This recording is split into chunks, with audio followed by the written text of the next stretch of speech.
Welcome back to another Plasticon review. Today we're going to cover Knight Rider. Here's Kitt.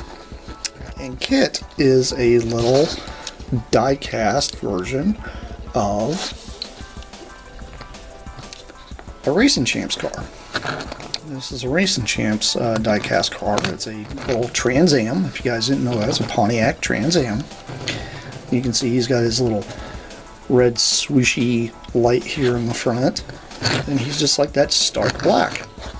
Yes, I know he's got a red interior, but that's okay. That does happen, especially with some of these throughout the years. It's pretty cool. It's got a lot of cool little detail, and this was actually one I had to salvage because this was one that I found in a lot of bunch of die-cast cars, and I tend to try to salvage die-cast cars when I can because I like my die-cast cars. I do know I'm a big Transformers guy and stuff like that too, but I like to salvage die-cast cars as well because these things have a lot of,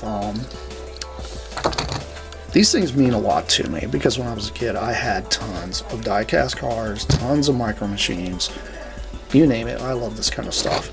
But anyway, a better look here at Kitt. He's pretty neat. I actually think he turned out very, very well. Considering when I got this guy, he literally was down to nothing but the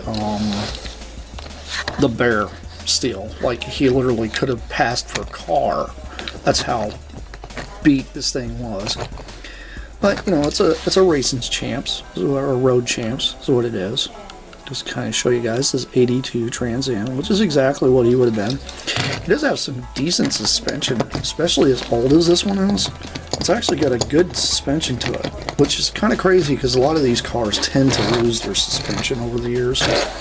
One thing he does have are he's got opening doors, which is awesome. I love the fact you can see the interior on these things. Like, I've always been a fan of cars that actually had functioning doors on them. And if you actually look here in the back, you can see a little bit of the ribbing going on for the back window, which is very Kitt. This is a very Kitt type of thing. And these doors here are pretty solid. They're not sagging or anything, which is really kind of crazy. I'm actually glad I actually salvaged this guy because this is definitely a Kitt kind of thing. Now, one thing I probably should have done was paint his rims black, which I might actually go back and do later on. But the thing is, he actually had like a bit of a silver lip around those. It wasn't just a completely black rim. So I'm like, yeah, you know what? I might just leave it like it is. I don't know. I've been debating on it. But I think it looks really sharp, especially with that little swoosh going on there in the front. I mean, it's Kitt. Everybody loves Kitt.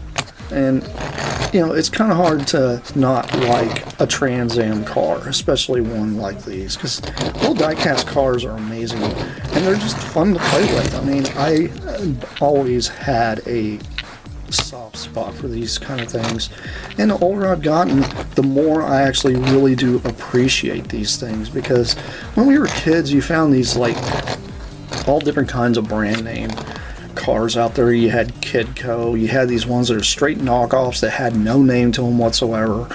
Then you had Road Champs, then you had Matchbox, then you had Hot Wheel, you had Ertl. You had so many different choices when it came to die-cast cars back when we were kids, and still, even today, we still do. But the price has gone up on them. That's one thing I do want to talk about. The pricing on little die-cast cars is ridiculous now. I'm sorry, but paying over, like, why did they go up from 97 cents is ridiculous, because for years they were for 97 cents. You paid 97 cents for a die-cast car back then. Now when you go into Walmart or anything like that, you find a Hot Wheel, it's like $1.15 or something stupid like that.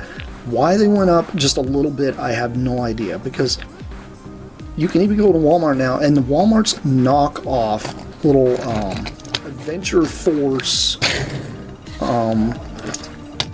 cars that they have, those things are now the 97 cent ones, when those used to be like 70 something cents. So the inflation is dumb on this, because it doesn't cost them any more money to make a little die-cast car than it did 30 years ago. It really doesn't, because honestly, if you look at the bottom of this one, this is all steel.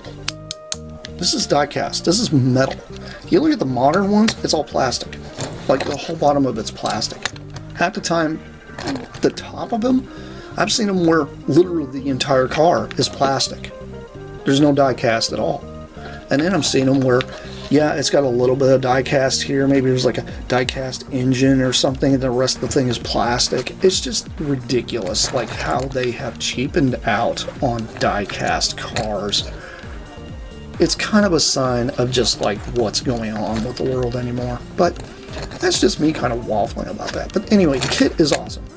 I don't know if you guys are really into Knight Rider or not, but Knight Rider is amazing.